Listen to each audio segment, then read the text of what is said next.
चलो, आज की इस वीडियो में हम विस्थापन अपक्रिया और द्विविस्थापन अपक्रिया के बारे में पढ़ेंगे।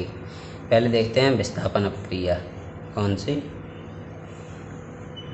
विस्थापन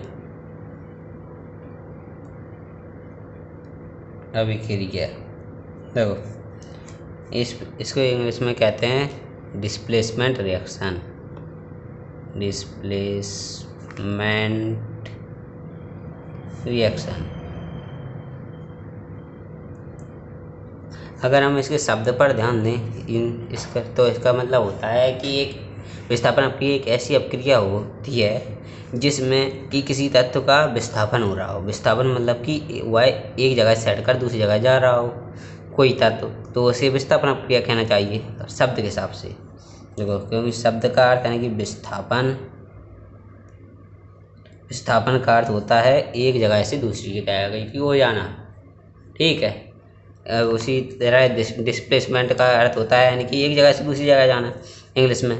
तो अगर हम एक जगह से दूसरी जगह की ओर जा रहे हैं तो उसको क्या कहते हैं, डिस्प्लेसमेंट या विस्थापन। तो उसी प्रकार अगर विस्थापन अपक्रिया होगी तो उसमें भी एक तत्व एक जगह से हटकर दूसरी जगह जाएगा।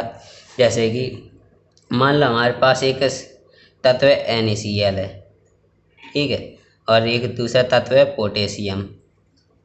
देखो, अब इसमें होता क्या है कि मान लो हम ऐसे मान कर चलें कि ये एक आदमी है, दो आदमी हैं हमारे पास। एक है ताकतवर आदमी, एक है कमज़ोर आदमी। और कमज़ोर आदमी के पास है अभी सीट, ठीक है, और ताकतवर आदमी खड़ा हुआ है लेकिन उसे बैठना है। तो अब वह क्या करेगा, ताकतवर आदमी, तो वो कमज़ोर आदमी है उसे उठाकर फेंक देगा और वो उसकी जगह पर खुद आ जाएगा।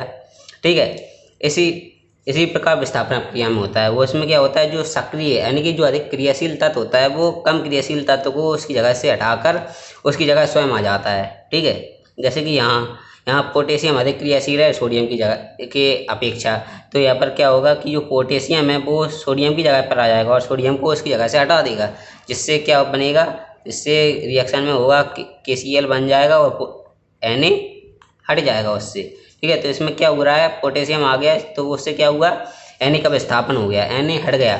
तो विस्थापन हो गया है तो इसलिए कि कौन सी अपक्रिया हो गई, ये विस्थापन अपक्रिया, क्योंकि इसमें एक था तो विस्थापित हो रहा है और उसकी जगह पर आ गया तो इसे विस्थापित होना पड़ा। एक के दो तो जुड़ नहीं पाएंगे तो एक ही जुड़ेगा। तो एक में कौन सा एक विस्थापित होगा, तो एक विस्थापित होगा तो इसमें क्या हो रहा है, विस्थापन अपक्रिया। यानी कि अगर हम समझें तो विस्थापन अपक्रिया एक ऐसी अपक्रिया होती है जिसमें एक तत्व का विस्थापन हो रहा हो, ठीक, किसी तत्व द्वारा दूसरे तत्व का विस्थापन हो रहा हुआ है, विस्थापन अपक्रिया होगी। अगर हम इसे लिखें तो इस प्रकार लिखेंगे कि वह अपक्रिया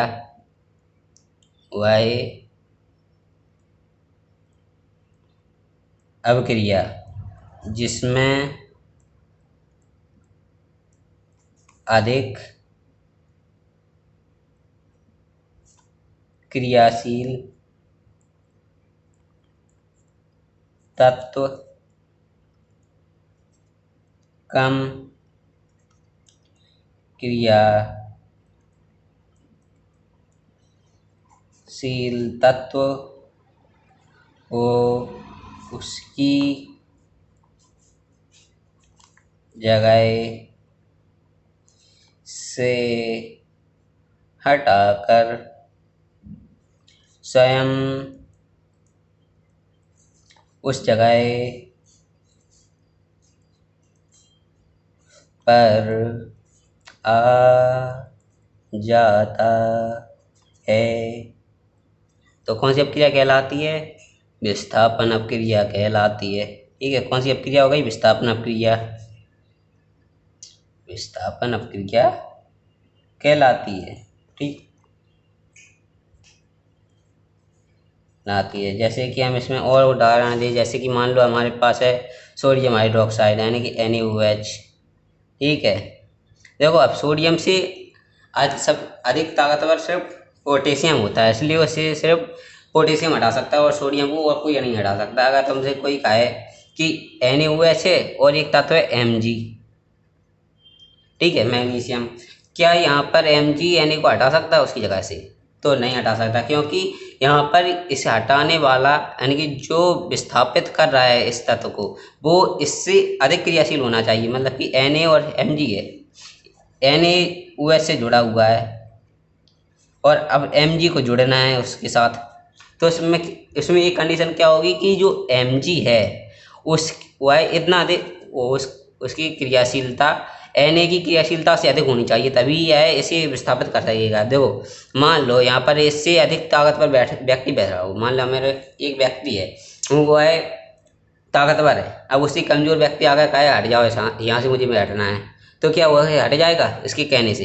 ये कम ताकतवर, ये अधिक ताकतवर है, तो यह इससे कहे यह व्यक्ति मैग्नीशियम की जगह मान लें मयंक है, ठीक है। मयंक सोडियम की जगह है सोहन, ठीक है। मयंक अगर सोहन अधिक ताकतवर है, मोहन कम ताकतवर है, अगर मोहन सोहन से कहे कि तुम यहाँ से हट जाओ, हमें यहाँ पर बैठना है, तो क्या हट जाएगा? नहीं हट जाएगा, क्योंकि ये ताकतवर है। वो कहेगा चला अरे हम क्यों हटें, ठीक है।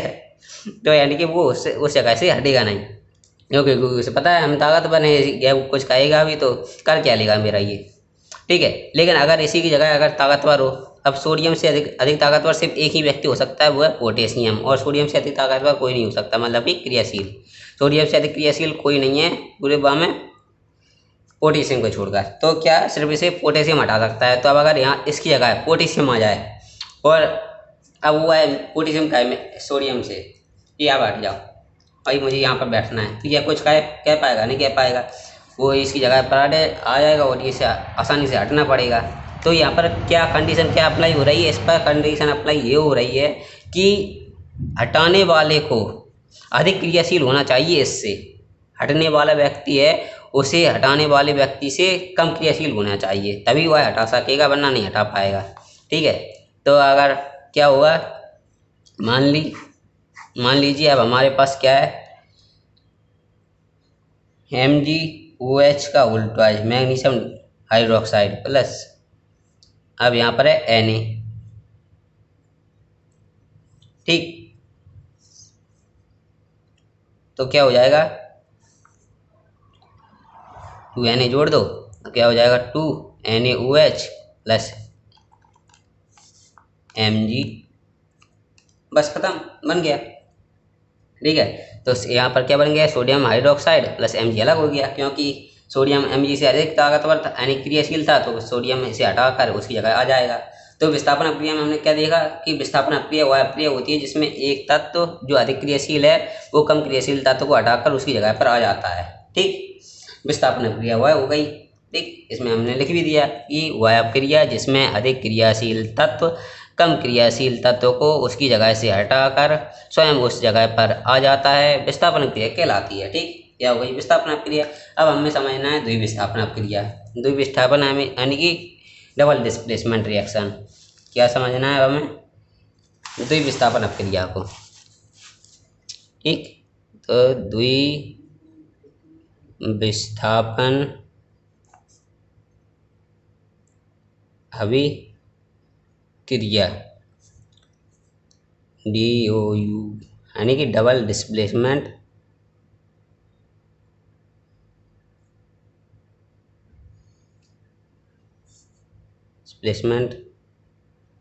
रिएक्शन, ठीक।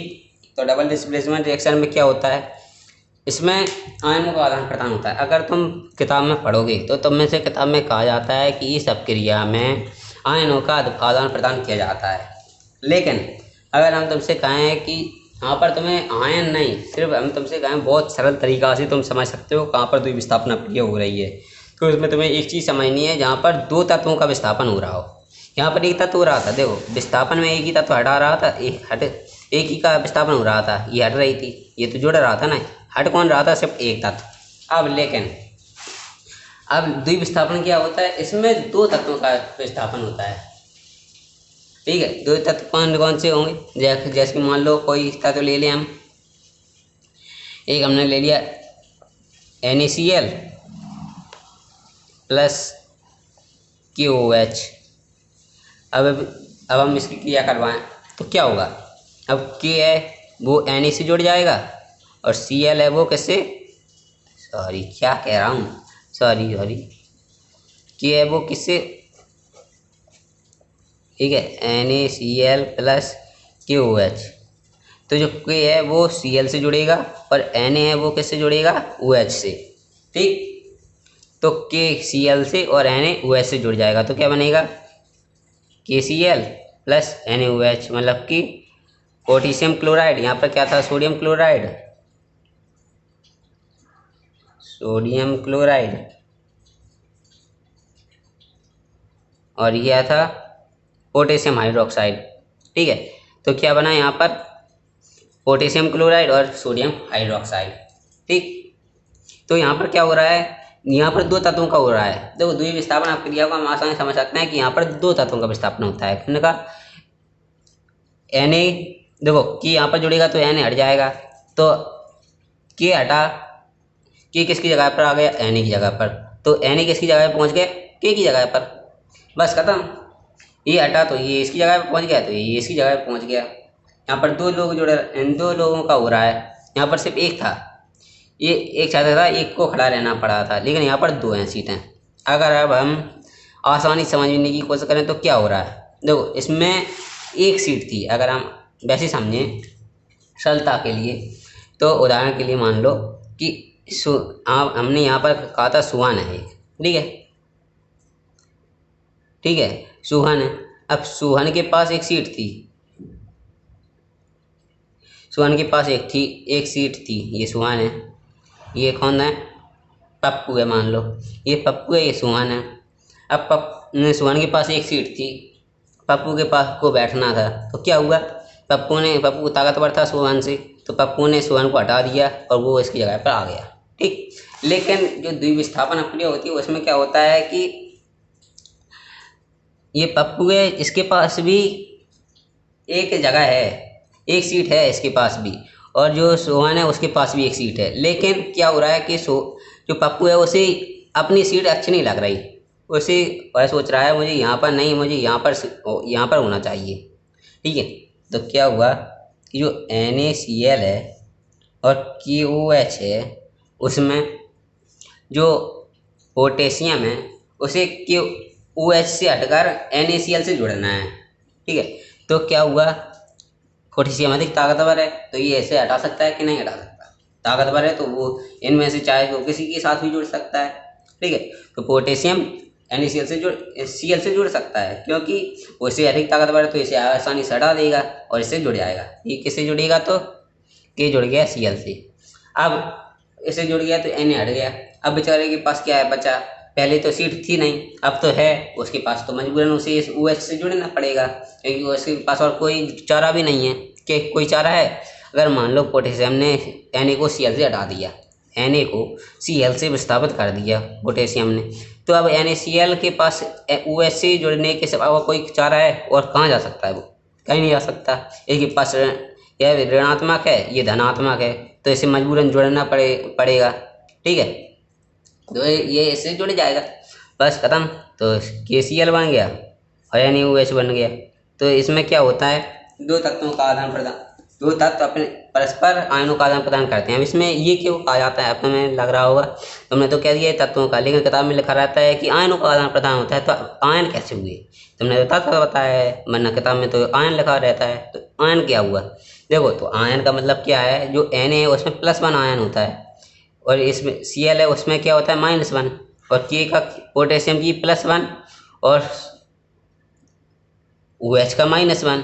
तो क्या होता है, जो K का +1 है आयन, ये Cl से जुड़ जाता है। ठीक है, तो आदान प्रदान हो गया, ये इससे जुड़ गया और ये इससे जुड़ गया, तो आदान प्रदान हो रहा है।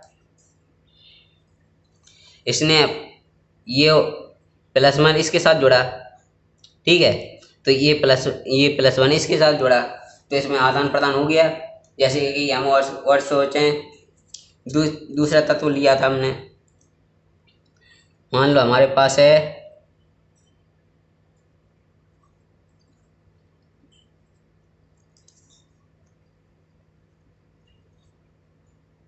बेरियम क्लोराइड है हमारे पास। ठीक है, हमारे पास एक बेरियम क्लोराइड है और एक है सोडियम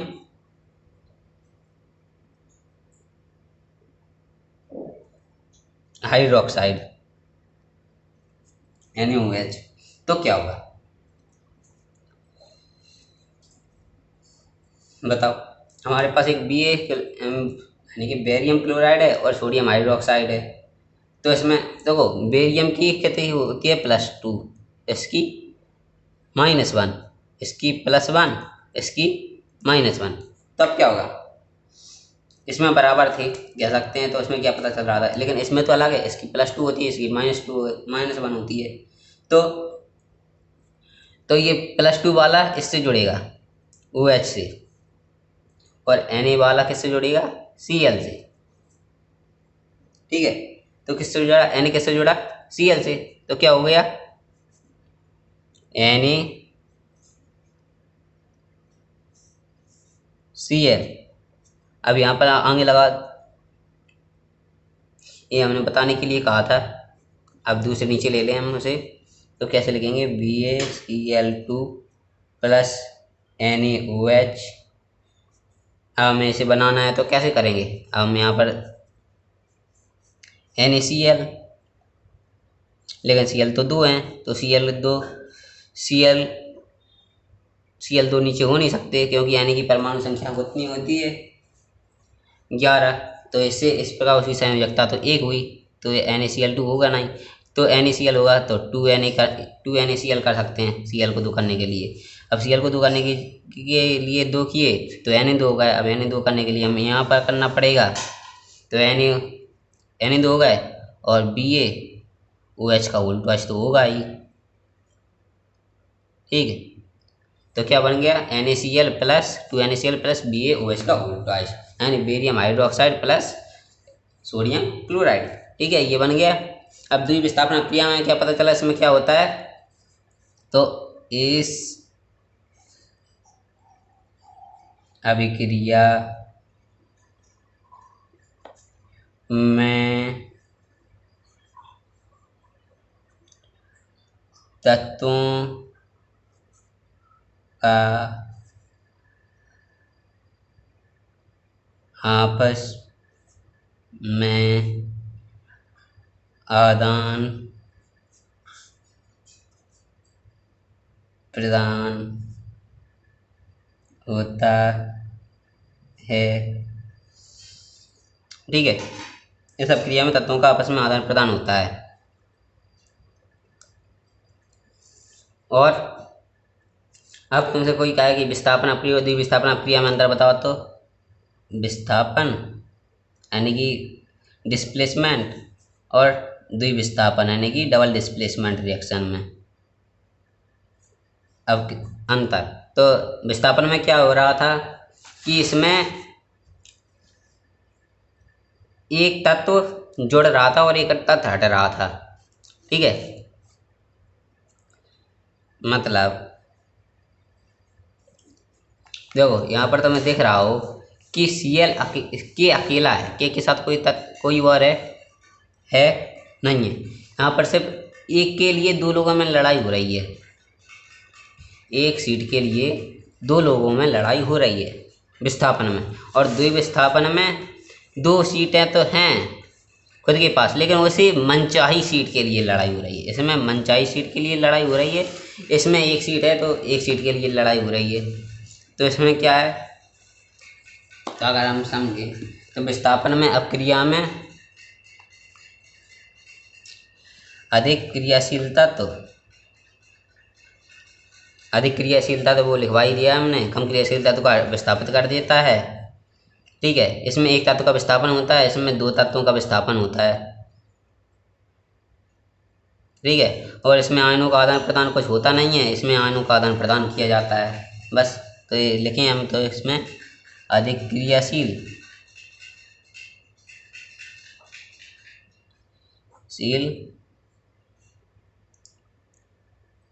कम क्रियाशील को विस्थापित करता है। अधिक क्रियाशील कम क्रियाशील को विस्थापित करता है। ठीक है, जबकि इसमें 2 थे।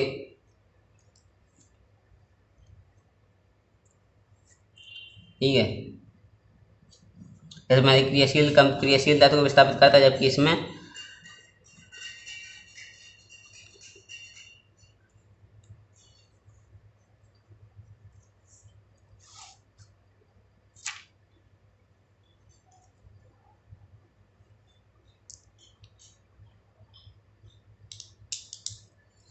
इसमें आयनों का आदान प्रदान होता है, बस आयनों का आदान प्रदान।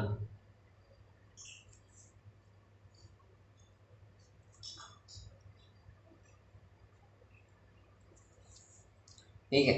अब कोई कहे कि क्या इसमें अधिक क्रियाशील तत्वों का विस्थापन विस्थापन नहीं हो रहा है, यानी कि अधिक क्रियाशील तत्व कम क्रियाशील को नहीं कर रहा। देखो पोटेशियम NaCl अधिक क्रियाशील था, इसलिए इसने इसे हटाया और ये इसकी जगह खुद आ गया और Na को जुड़ना पड़ा। ठीक है, अधिक क्रियाशील तो इसमें भी जुड़ेगा। जैसे कि सोडियम बेरियम से अधिक ताकतवर था, इसलिए Cl से जुड़ गया और बेरियम को इससे जुड़ना पड़ा। ठीक है, एक तत्व तो अपनी मर्जी से जुड़ता है, जबकि दूसरे को जबरन जोड़ना पड़ता है। ठीक है, अब क्योंकि उसके पास और कोई चारा बचा नहीं है, तो उसे इससे मजबूरन जोड़ना पड़ता है। ठीक है, तो बस विस्थापन अपक्रिया और द्विविस्थापन अपक्रिया में हमें लगता है आपको समझ में आ गया होगा क्या होता है कि विस्थापन अपक्रिया सिर्फ एक तत्व को जोड़ती है और एक तत्व खाली रहता है, जबकि इससे तो दोनों तत्व एक एक तत्व से जुड़े रहते हैं, मगर इसमें आयन अलग अलग आयन से जुड़ते हैं। ठीक है, बस इतना ही था आज के में।